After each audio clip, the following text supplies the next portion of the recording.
Welcome again to everyone. Thank you for participating in Heart Month, and thank you for inviting me out here today. I'm Anna Broz. I'm the nurse practitioner at North Ohio Heart Center, and what we're going to talk about today is heart risk. And whenever you talk about heart risk, you want to think about what are our risk factors, and then why are they important? What is the importance of each one of them?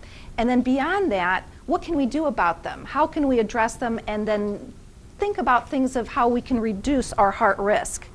So looking at the risk factors, looking at male gender, older age, family history, those are things that you can't do anything about. You can't pick your family, you can't pick your gender, and we certainly all get older. Considering the alternative, it's a good thing to get older. So, but what's the quality of getting older? And that's what we have to take a look at. And then beyond that, taking a look at high blood pressure, smoking, looking at your cholesterol, both the good and the bad cholesterols, looking at diabetes, and then being overweight, the activity. And we'll look at all of these factors and how they relate. Over the next year, over 1 million people will have either their first or recurring heart attack, and 700,000 will have either their first or recurring stroke. Now, if you're 35 and older, you have at least one or more of the following risk factors. 1 out of 3 of you probably have high cholesterol, maybe obese, maybe have high blood pressure. 1 in 5 smoke. 1 in 10 diabetes. So it's prevalent in our country to have some type of risk factors, and we need to take a look at that.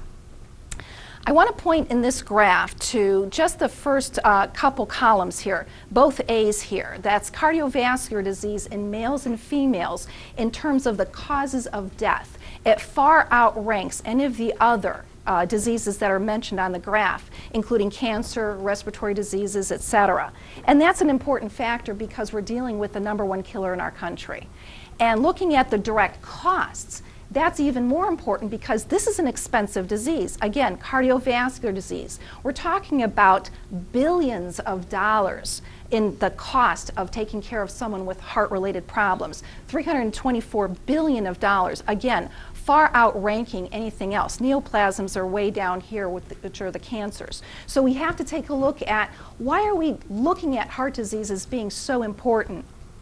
It's expensive and it's deadly. And what about our young? 6 million kids seriously overweight. We have to think about our young because those are the people who are going to be running our future. And if they're obese now, what problems are they going to bring with them? Lots of problems. Type 2 diabetes is an adult onset diabetes. However, children, preteens, adolescents are being diagnosed with type 2 diabetes. Also other problems, cholesterol issues, sleep apnea, fatty liver, high blood pressure in children, in adolescents, not to mention depression and other issues that take place. Let's take a look at French fries 20 years ago. That's what a normal serving of French fries, 210 calories. What about today? How many calories are here? A lot, 610 calories per average serving of French fries. Then take a look at the size of it, and what's the calorie difference? We're talking about 400 calories per serving difference. Now, what do you have to do to burn that off? You're going to have to walk nearly 2.5 hours for a serving of French fries. Now, tell me, how many of you are going to be willing to go ahead and for a walk? Not just 30 minutes of exercise is recommended. We're talking nearly 2.5 hours just for those 400 calories. Now, what should be done? Looking at things, and if you have a child or know a child that's overweight, if you're taking them to their healthcare provider, they have to get screened, they have to get a good assessment. What are the causes? What can we do? But the big thing is diet, dietary advice. Just even a can of soda, you're talking about 150 calories. We're thinking that if we give our children fruit juices, those are good for them. They're packed with sugar and calories. So taking a look at those and seeing what we can make as changes as caregivers and adults to protect our children. Looking at exercise and the screen time, not only TV, but the games that they play on their computers and their screens on TV. I'm going to move on to take a look at obesity as in the shape of obesity and what does it mean. Some people are apples and some people are pears in terms of where is your fat distribution. As it turns out, the apple is a less desirable form of obesity to have. It's more atherogenic, as it were, and the term reflects the fat of the fatty deposits in that central truncal region. I'm going to move on to high blood pressure, hypertension, because you probably know or have read or have heard it's a silent killer. It doesn't have many symptoms, if at all. Many people are walking around with a very high blood pressure that don't even know it. 1 out of 3 have no treatment whatsoever because they're not aware that they have high blood pressure. However, if it's not treated well and it's untreated, it can cause a stroke. It can cause you to have a heart attack or go into heart failure or possibly have kidney disease. All of these are serious, serious complications of untreated high blood pressure. And it's a very common, most common primary diagnosis here in America, with over 50 million Americans having high blood pressure that needs some kind of treatment. The lifetime risk of developing high blood pressure between ages like 55 to 65 is very, very high, over 90%. And there is such a relationship between high blood pressure and other cardiovascular issues that it's an important disease to treat. What do the readings mean? You take a look at the systolic blood pressure, that's that first number.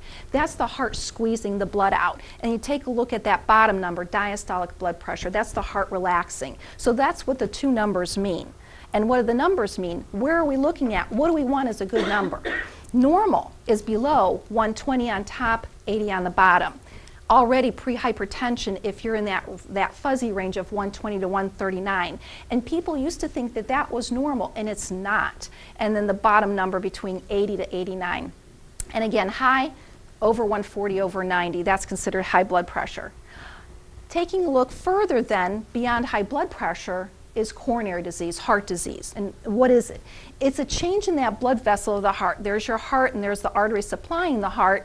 And what we find here is that you can have a buildup of fat and in the cells of the walls that can lead to further problems. And what it can lead to is a heart attack, where you have an area of the heart that is affected and it's caused by a blood clot that cuts off the blood supply. So that kind of situation needs to be treated quickly. Taking a look, well, if you wonder what can happen, what are the signs? You know, the usual sign is pain or pressure. It's that classic, I felt an elephant on my chest, someone was sitting on my chest. Sometimes women have the classic presenting symptoms, and they do have that chest pain, pressure, squeezing, tightness. At times it's a little bit more subtle. I had a person one time that was young, and she was a student at the college, had gone back after being out for about 20 years, and had left shoulder pain, but carried her books on her left arm. You know, so she just thought it was strained from the carrying the book bag on the left arm, and thought it was a strained shoulder, and it was the warning signs of a heart attack. So, you know, taking a look at other type of symptoms there. This is vague, and this is tough to say. Fatigue. How many of you women are tired? You know, we lead full lives, we're working, we're doing things, but that unusual tiredness that 6 months ago I was just tired after a day's work. Now I can't bring myself to vacuum, and if I vacuum, I'm beat at the end of it, or maybe it's just short-windedness. So being short-winded, being tired, being unsettled in the stomach, just not feeling right. Those are the kind of things that at least go to your primary care provider, and if it's very intense, if your symptoms are such they're acute, you're sweating, you're dizzy, lightheaded, and you really, really feel bad, call for emergency medical help.